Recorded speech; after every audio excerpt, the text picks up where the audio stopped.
Kinshasa en mode Zindeba. Nous sommes avec le professeur Jacques Njoli. Il est le premier vice-président de la CENI et on peut le présenter comme le meilleur défenseur de cette équipe de 7 membres qui ont eu en charge d'organiser les dernières élections au Congo-Kinshasa. Et Jacques Njoli nous reçoit dans son bureau. Bonjour professeur. Bonjour. Merci de nous recevoir aujourd'hui. Est-ce qu'on peut vous demander où en est le processus électoral après le communiqué de votre rapporteur qui annonçait une sorte de suspension de tout le processus que vous conduisez depuis un certain temps au nom de la CENI? Merci beaucoup. Vous savez, un processus électoral, c'est un processus complexe qui comprend des aspects techniques, des aspects logistiques, des aspects éducationnels, des aspects opérationnels, mais aussi il y a une forte dimension politique. Nous avons publié un calendrier. Et ce calendrier a été suspendu d'abord par le bureau, parce qu'il était d'abord important que nous puissions faire l'exercice de reddition de comptes au niveau de l'Assemblée nationale. Et nous savions qu'à l'issue de ces débats, il y allait y avoir des recommandations. Donc ces recommandations sont venues dans le sens que nous avons nous-mêmes initié, à savoir surseoir à l'application du calendrier, de manière à intégrer toutes les recommandations qui ont été, n'est-ce pas, faites par l'Assemblée nationale, dans la mesure où celles-ci doivent, n'est-ce pas, intégrer les questions constitutionnelles et légales qu'impose tout processus électoral.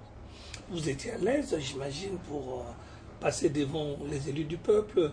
Vous avez joué d'ailleurs un tandem intéressant, le pasteur Mulunda attaquant, vous défenseur. Comment fonctionne ce tandem-là?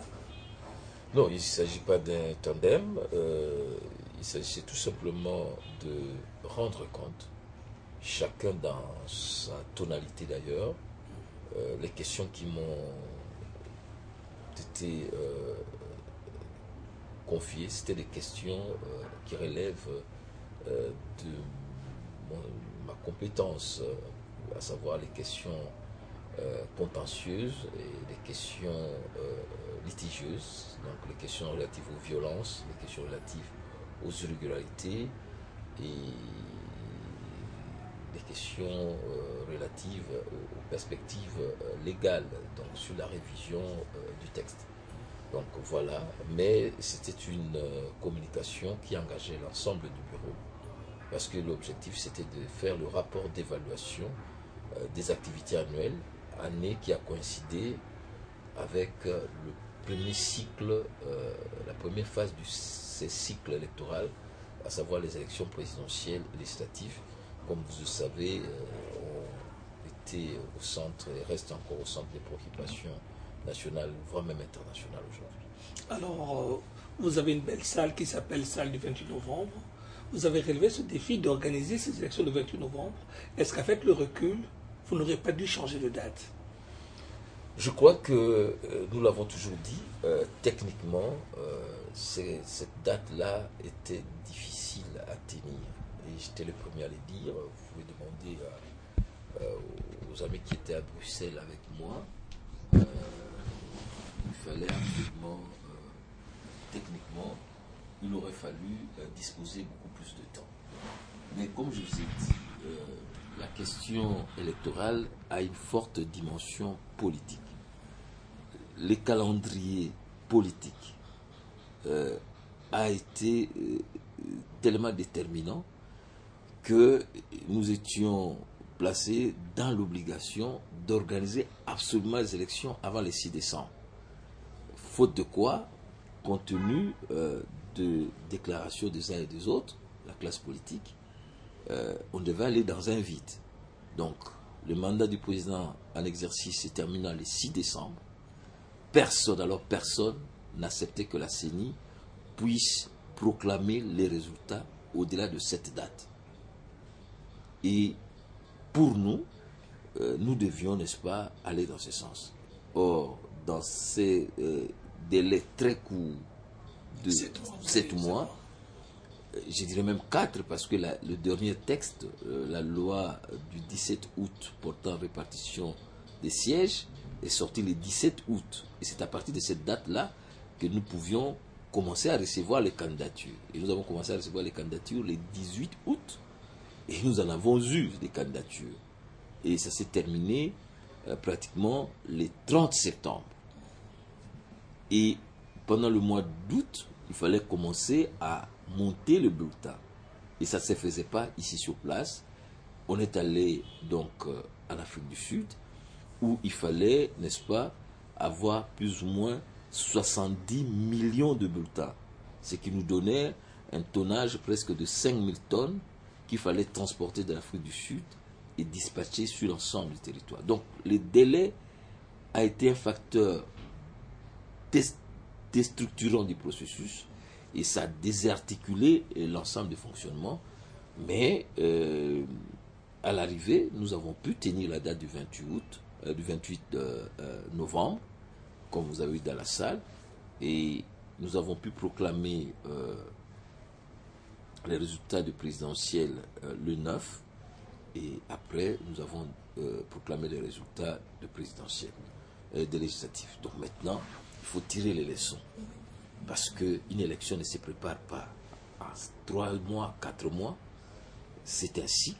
Donc quand on arrive en 2011, et qu'aujourd'hui nous sommes en 2012, c'est maintenant qu'il faut commencer à préparer les élections de 2016. D'où notre inquiétude quand vous parlez de suspendre.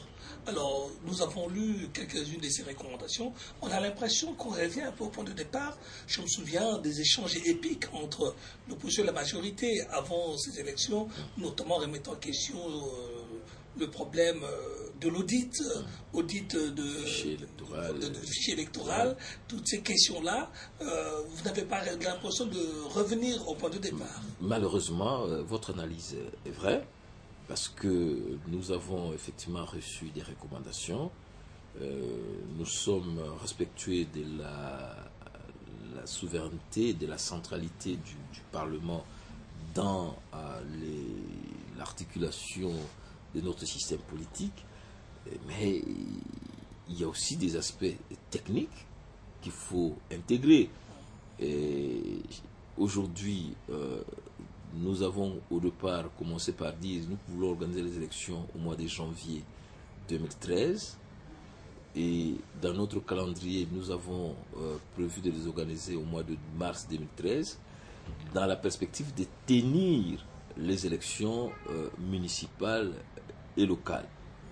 Et vous vivez en Europe, vous connaissez l'importance de la démocratie locale dans la consolidation de la démocratie globale. En 2006, le processus est resté inachevé.